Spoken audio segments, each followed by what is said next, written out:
Partie numéro 2 sur la nécromancie et nécrophiliaque.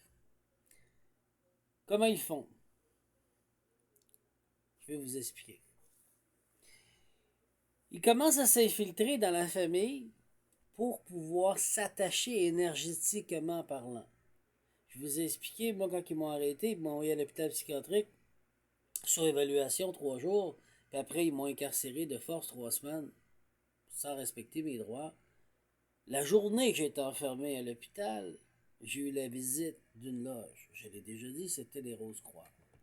Pas toutes les Rose-Croix qui sont mauvais, mais celui-là a commencé quelque chose qui est un rituel pour s'attacher à mon abondance, à mon identité, à mon énergie, à mon code céleste. OK? Cosmique. Mon ADN, si tu veux. Ils viennent avec des rituels pour s'attacher sur toi dans tes rêves, entre 3 heures et 6 heures du matin, là où est-ce que le croissant de lune et le soleil est détaché.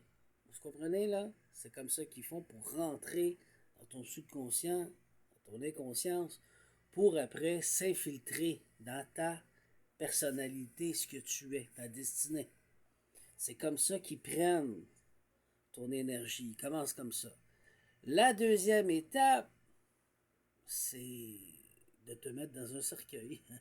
Mais avant, il faut qu'ils préparent leur coup.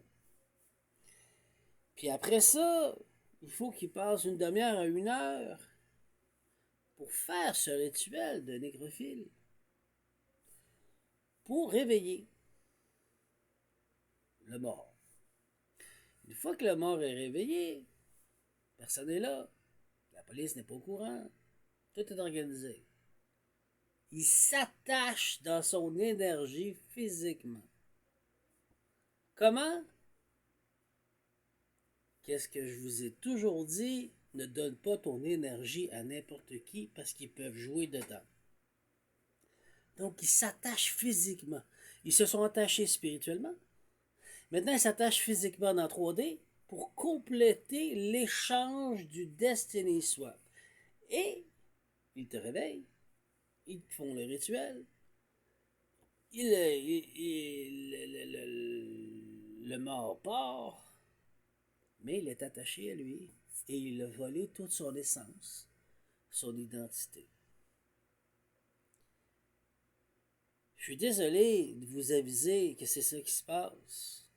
On vit comme dans un film d'Harry Potter avec les Voldemort, mais c'est la réalité. Et c'est le temps que les inspecteurs et les juges, les militaires, vous soyez formés en cette question, parce que c'est comme ça qu'ils gèrent l'humanité. En volant et non en travaillant pour mériter. Cette partie 2 vous a expliqué clairement comment qu'ils procèdent.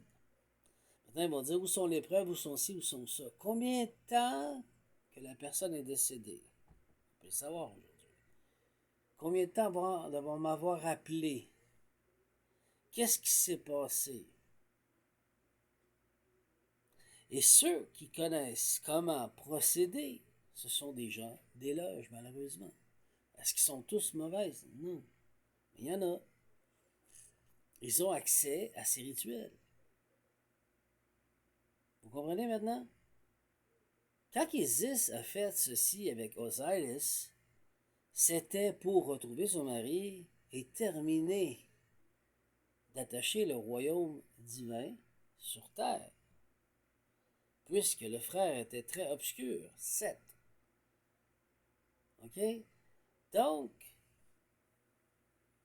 le seul moyen qu'elle a eu, c'est d'utiliser ce moyen. Mais elle a demandé la permission pour le faire, pour après ça qu'Osiris puisse faire comme Sekor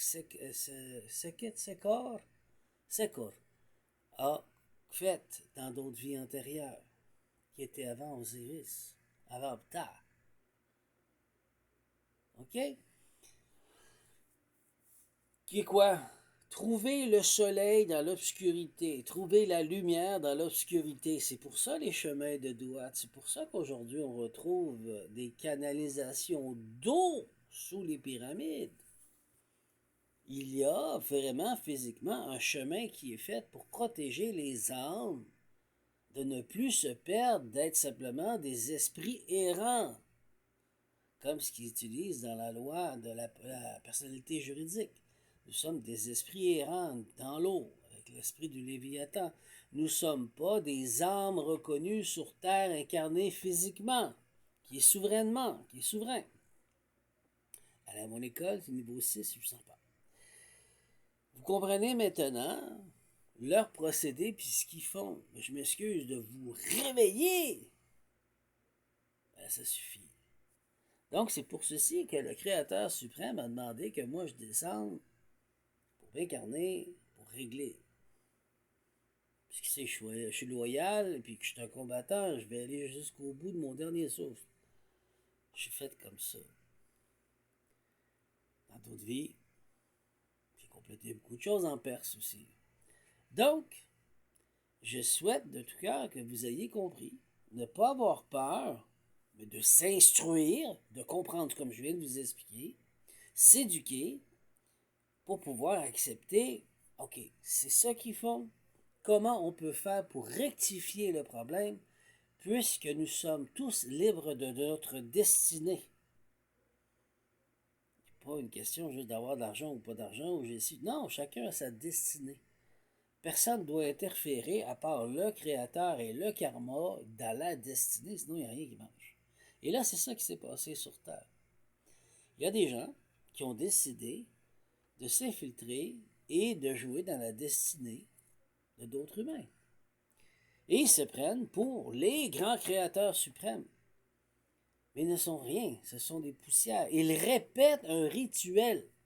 Ils répètent une formule en évoquant telle ou telle entité pour pouvoir réaliser leur volonté. Ce ne sont pas des alchimistes. Ce sont des merdes. Je vais vous le dire carré.